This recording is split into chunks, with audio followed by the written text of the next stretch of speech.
Hey everyone, welcome back to another League of Legends video. I've been making content for this game for over half a decade now, and in that time I've talked extensively about champion design, from good champion design to bad champion design and everything else in between.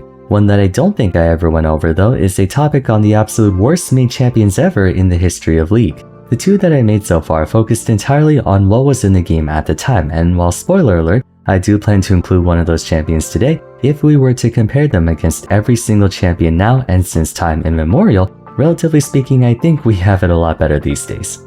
League is a very old game with an over 15-year tenure of live service. It's been a part of the growing video game industry through every stage of its evolution. In fact, titles like League are a good way to see just how far video game expectations have become, where stuff that used to be permissible way back in the day would be an affront to humanity now. But just how offensive were they though? We're gonna find out today. I'm gonna be going through 5 of the absolute worst designed champions of all time, taking not just the current champion pool, but their past iterations as well. While this video won't be ordered, if I had to decide on who deserves the #1 spot, I don't think many people would disagree with my choice being Old Poppy. A small fragment of players harbor a bit of nostalgia for Old Poppy due to her humorously polarizing gameplay, and satirically they might be inclined to call me dumb for saying that. But I would hope that the majority of us have common sense, and I think we can all agree she would be a contender for bottom 5 champion designs without question. For that matter, Poppy's old design was so irredeemable that if you were to compare the two versions of her, they may as well be entirely different champions. Old Poppy was the same in terms of class and goal as current Poppy. She too was a tanky fighter that typically ran 1 or 2 bruiser items before going full tank. In game, her primary goal was to single out a member of the enemy team and try to beat them down as well. The way she went about it, however, couldn't be any more divergent from the current Poppy. Current Poppy is one of the most skill-expressive tanks in the game, being noticeably harder to master than your traditional Maokai, Malphite, Leona and such. Old Poppy may have been one of the simplest champions in the game. She was also one of the most degenerate. There's no other way to put it, this girl was a stat checker to end all stat checkers. Valiant Fighter caused any instance of damage over 10% of her current health to half in strength for the remaining excess. A singular function but a powerful one. It basically made Poppy impossible to one-shot because if, for example, she had 1000 HP and you did 500 damage to her, that attack would only do 300 because it would do 100 damage and then the remaining 400 would be cut in half to do only 200. Keep in mind, this was current health, so say Poppy was at 300 health and you did 500 damage to her, she would only take 265 damage because it would be 30, and then the extra 470 would cut down to 235. In the mid to late game, you'd find Poppy at low HP somehow not dying thanks to her passive. It reduced more as time went on by being a percentage, and then became more and more effective the lower HP she was, in light of it measuring based on her current health. If you wanted to kill her, you had to consistently DPS her, not try to burst her in a single round. Just one problem. Paragon of Demacia gave her bonus AD and armor anytime she dealt or took damage, giving her a line of defense against any sustained physical damage, or in other words AD carries, so she had protection against burst damage and consistent DPS. None of those, however, were as bad as her ultimate, Diplomatic Immunity. How it worked is that she would apply a debuff to an enemy champion that caused her to deal bonus damage against that champion for a period of time. Additionally, Poppy would become immune to all effects not originating from that champion for the duration. She would not only ignore all damage dealt to her during that time, but any effects whatsoever, including crowd control and things of that nature. The intent behind her ultimate was to put her into a 1v1 scenario where it was just her and her opponent. Sure, the deck was stacked against her opponent on account of Poppy doing more damage against them, but at least it would be an honest 1v1 fight, right? That would be the case if Poppy likewise couldn't do anything to anyone except the person she was targeting. Unfortunately, life is never fair. What would end up happening is that Poppy would often mark someone else on the enemy team before charging after her intended victim. Said victim would then proceed to get ass-fucked 6 ways to Sunday by a 500 move speed 380 invincible crowd control and debuff immune Poppy. I'm being serious, you legit couldn't touch her, making your only option to run away. This champion had the most toxic experience of all time, not just when playing against her but playing as her. Poppy was universally regarded as one of the worst champions in the early game due to having no wave clear, no sustain, no neutral game, absolutely nothing. She was practically guaranteed to lose lane, but if you were patient and lucky enough, come late game you'd be staring down one of the strongest champions of all time. Poppy would be damn near unkillable in 1v1s courtesy of her passive NW, and her ultimate would amplify her DPS against you, making her impossible to duel, and in teamfights the ADC or mid laner couldn't do anything except pick a god and pray that they can run away from her for 8 seconds without dying. It was just an awful experience for both teams, cause on your team you had a deadweight top laner and on the enemy team you had a ticking time bomb that would ruin your life if you didn't finish the game quickly enough. People bitch about current Poppy for being too oppressive or tanky while doing so much damage, but trust me, you do not want her past iteration. Old Poppy was traumatizing in more ways than one. Now speaking of degeneracy, we have another champion whose past iteration is nothing like what he is now, and in a good way, Sion.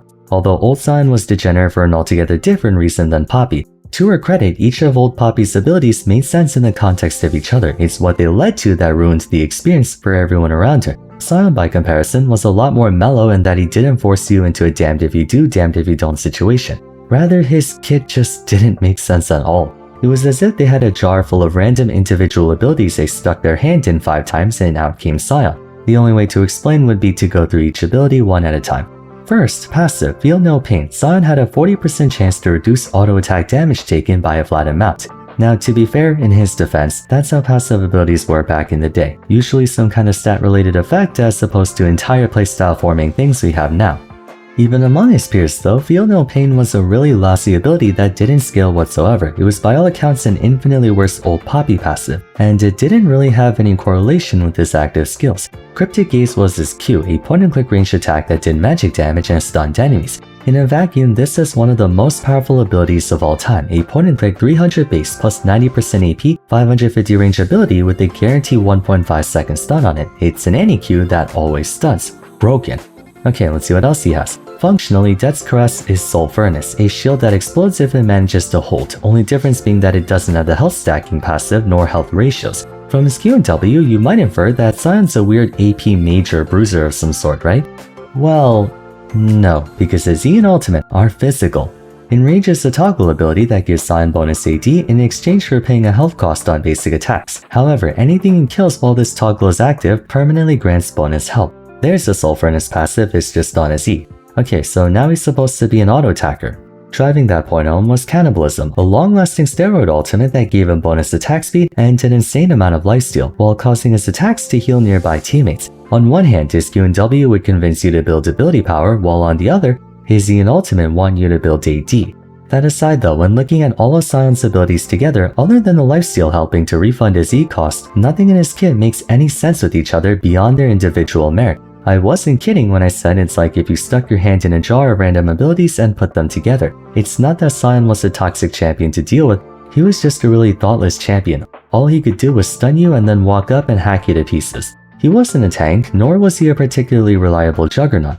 You might be able to find a few clips here and there of him humorously lifestealing Fountain Laser because of his ultimate, but otherwise this guy was a mess. Mind you, any one of his abilities wouldn't be half bad to have in the modern day. I can imagine how broken Cannibalism would be on an AD carry for instance, but when put together they created a really boring one-note stat checker.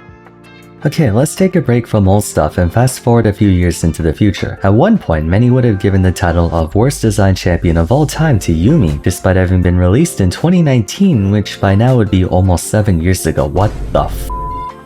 Existentialism aside, contrasting from Poppy and Sion's past iterations, Yuumi has a very clear through line connecting all of her abilities, and she plays rather well with all of them in tow. For what she tries to do in game, she has a perfect means of doing so. It's what she tries to do in game that calls her design integrity into question.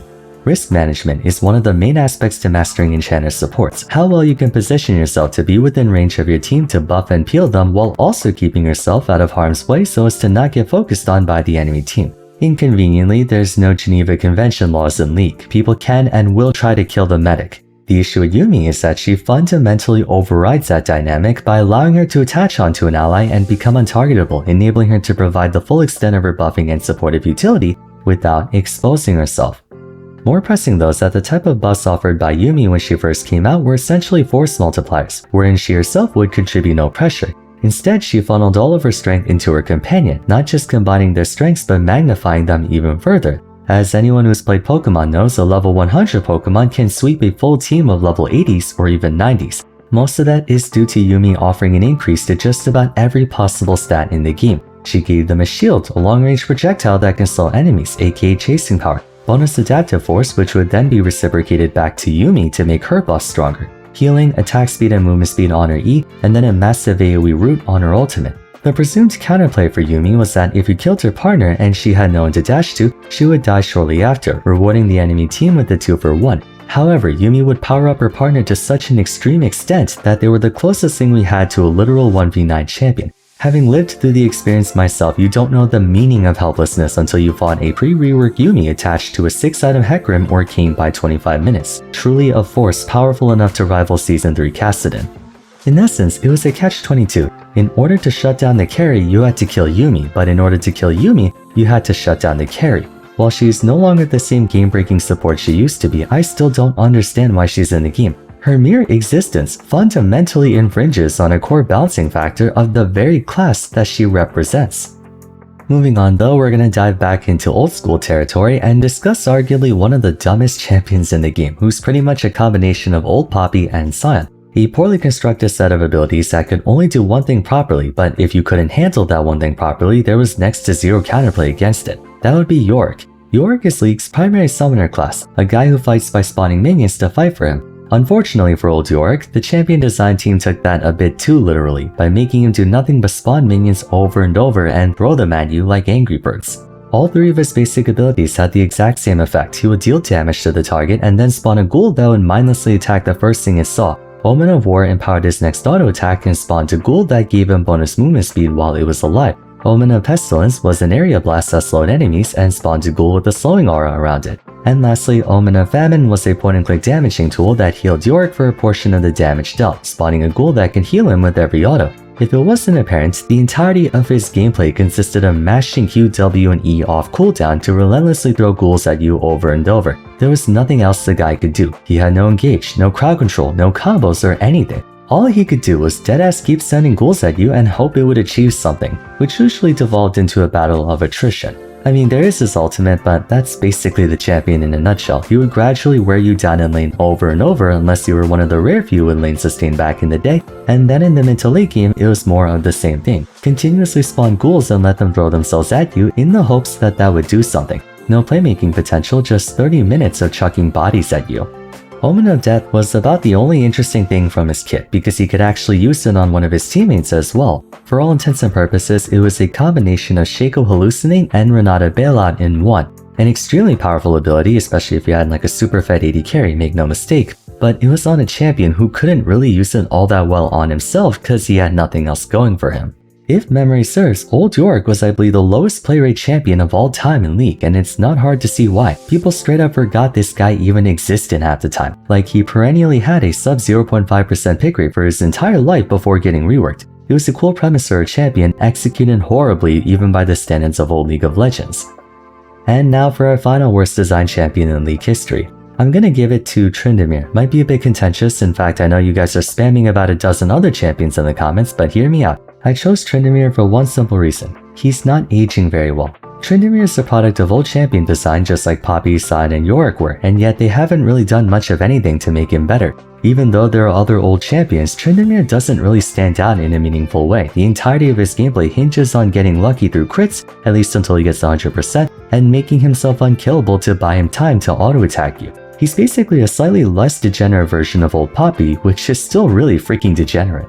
Pragmatically speaking, he is viable, but only because they pumped him full of stats to get there. The only real skill expression left in his kit after they made his W guarantee a slow is Fury management. Everything else is pretty one-dimensional. The community doesn't complain about him all that much compared to say like a Cassante because thankfully it's easy to counterplay Tryndamere in lane and in fights. But that's all the more reason why I think he's one of the worst designed champions in the game's history. He's basically the only champion who banks on getting lucky to beat you early game, and then afterwards it becomes a black and white situation of him walking up to you and mashing right click until you die or he does. I'm aware other champions are like that as well, Jax, Master Yi, and so on. But for those champions, at the very least, they have aspects of nuance and skill expression to them, whereas Tryndamere gets a metric ton of free stats and literal death immunity to make up for how little he can influence the outcome otherwise.